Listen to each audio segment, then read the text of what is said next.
El presidente francés Emmanuel Macron ha vuelto a hablar sobre esta estrategia que tiene para, tal vez, mandar tropas de la Alianza Atlántica a Ucrania. Sin embargo, lo que acaba de decir es incluso contrario a lo que había dicho previamente, y esto llama la atención, sobre todo tomando en cuenta que los franceses han salido a manifestarse con respecto a esta intención del presidente francés. ¿Qué es lo que está pasando en Francia por las palabras de Macron?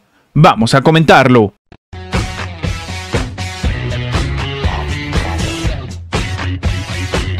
Francia nunca va a tomar la iniciativa en los combates en Ucrania. Esto ha tenido que declarar el presidente galo Emmanuel Macron en una entrevista con el canal de televisión France 2. En este caso, lo que él dice es que jamás van a pensar en la ofensiva, jamás van a tomar la iniciativa. Esto es lo que ha dicho Macron cuando se le preguntó bajo qué condiciones podría, enviarle militares franceses a Ucrania, tal como él lo está planteando. De nuevo, él no ha dicho que va a mandar tropas a Ucrania, pero que es algo que no se debe descartar, que él está raudo y de hecho ha llamado cobardes a los países, a los aliados que decidan no participar hasta este nivel de lo que está sucediendo en Ucrania. El mandatario ha señalado que el conflicto militar precisamente en Ucrania es una cuestión existencial para Europa y también para Francia, es decir, que depende la existencia de todo el continente de lo que suceda en esta parte del mundo. Macron también ha admitido que la situación en el frente es difícil para Ucrania y la contraofensiva no ha ido como se esperaba el mundo, o al menos Occidente.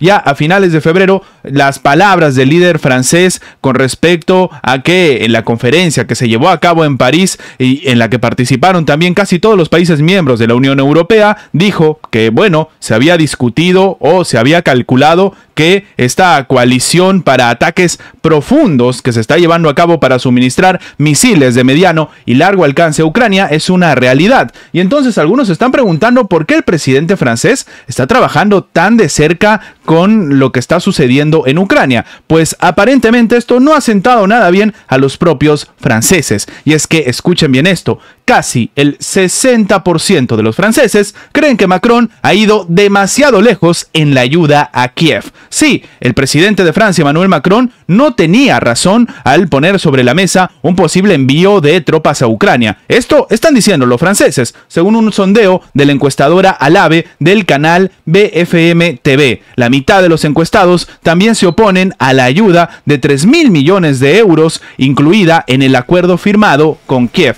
Es decir, que ahora la propia ciudadanía está en contra de lo que está calculando el propio líder francés. Y es que el 57%, para ser exacto, de los franceses han afirmado que Macron sencillamente no tenía razón a la hora de hablar de un posible envío de tropas a Ucrania y llamar a los aliados a dar un salto, lo que crea discrepancias entre los aliados y fomenta una tensión incluso entre Francia y Rusia, sin hablar del escenario que se está viviendo también, y lo hemos comentado en anteriores videos, de Francia y Alemania. También se observan diferentes situaciones complicadas, diferentes desacuerdos e incluso ataques con respecto a esta acción, este tratado de seguridad firmado entre París y Kiev en febrero pasado. Y es que el 51% ya de los interrogados critican la designación de esta cantidad de millones de euros adicionales en ayuda a Kiev para este 2024. Sin embargo, al mismo tiempo, el 54% considera que se necesita seguir ayudando a Ucrania, pero sin que Francia se involucre demasiado en el conflicto y entre en una guerra directa con Rusia, incluso si esto conduce a la derrota de Ucrania. Termina arrojando el sondeo. Es decir, que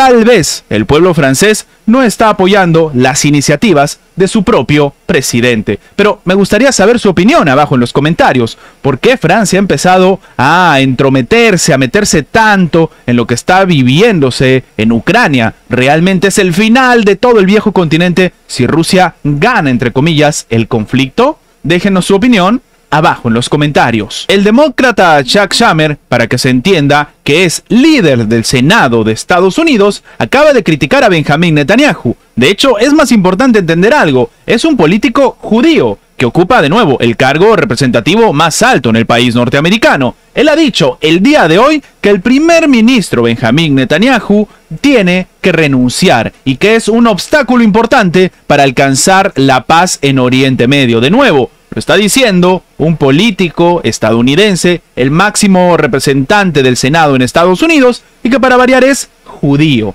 Esto es importante entenderlo. Shammer, líder de la mayoría demócrata en el Senado y representante de Nueva York, estado que alberga a más del 20% de los ciudadanos judíos en Estados Unidos, el porcentaje más alto del país, ha declarado en un duro discurso que Israel no va a sobrevivir si se convierte en un paria mundial. Esto debido a las acciones que ha tomado contra los ciudadanos palestinos. Netanyahu ha estado demasiado dispuesto a tolerar el número de víctimas civiles en Gaza, que está llevando al apoyo a Israel en todo el mundo a mínimos históricos. Terminó añadiendo el senador en el pleno de la Cámara Alta, algo que es una realidad. Bien, dijo Shammer, que intentó matizar sus críticas a Netanyahu, afirmando que en el fondo de su corazón el primer ministro tenía como máxima la prioridad de la seguridad de Israel y que trataba de una nación que los judíos estadounidenses como él amaba hasta los huesos. La alocución del líder demócrata representa uno de los mayores cuestionamientos del establishment de Estados Unidos contra la ofensiva al Estado hebreo en la Franja de Gaza. El mismo ha comentado que cree que el primer ministro Benjamín Netanyahu ha perdido el rumbo al permitir que su supervivencia política tenga prioridad sobre los mejores intereses de Israel. Terminó comentando Shammer, la declaración que contrasta con el continuo apoyo diplomático y militar que Estados Unidos le sigue brindando a Israel llega apenas unos días después de que el propio presidente Joe Biden dijera que las acciones del primer ministro perjudicaban a Israel y que la vicepresidenta Kamala Harris pidiera por un cese al fuego, acciones que fueron tomadas como motivaciones electorales, debido a la pérdida de apoyo entre jóvenes y el electorado progresista a la fórmula demócrata de cara al 2024. En otro fragmento de su discurso, Shammer dijo que la coalición gobernante que lidera Netanyahu ya no se va a adaptar a las necesidades de Israel después del 7 de octubre, haciendo alusión a la fecha del ataque que se llevó a cabo por parte del grupo palestino Hamas contra Israel, que provocó la reacción del Estado hebreo, y que la única solución histórica que se puede tener al conflicto era un Estado palestino desmilitarizado que viva al lado de Israel, de iguales medidas de paz, seguridad, prosperidad y dignidad. Esta coyuntura crítica creó una de las nuevas elecciones con la última manera de poder permitir un proceso de tomar decisiones sanas y abiertas sobre el futuro de Israel, en un momento en el que tantos israelíes han perdido la confianza en la visión y la dirección de su gobierno. Terminó señalando, agregando que la mayoría de la ciudadanía reconoce la necesidad de un cambio. Lo que llama la atención es que, de nuevo, estamos hablando del representante del Senado de Estados Unidos. El mismo ha dicho que como democracia, Israel tiene el derecho a elegir a sus propios líderes, y esto lo ha terminado diciendo el senador demócrata, que ya anticipa hacia dónde está apuntando. Él dice que lo importante es que los israelíes se den una opción. Es necesario que haya un nuevo debate sobre cuál va a ser el futuro de Israel después del 7 de octubre. Palabras muy duras, pero que reflejan el cansancio, que reflejan también la desconexión y el quiebre que se está viviendo entre Estados Unidos e Israel. Las declaraciones de Shammer provocaron la inmediata condena del embajador de Israel en Estados Unidos, quien, ante la sugerencia de que el país de Oriente Medio debería realizar nuevas elecciones y cambiar de autoridades, ha dicho en su red social X que Israel es una democracia soberana. Una respuesta por parte del embajador de Israel a uno de los más grandes políticos actuales de Estados Unidos demuestra una división entre aliados. Ucrania va a tener dificultades para pagarle a Estados Unidos cualquier préstamo de ayuda. Esto lo ha admitido la subsecretaria de prensa del Departamento de Defensa, Sabrina Singh, a propósito pues de esta propuesta por parte del Congreso para el financiamiento de Kiev.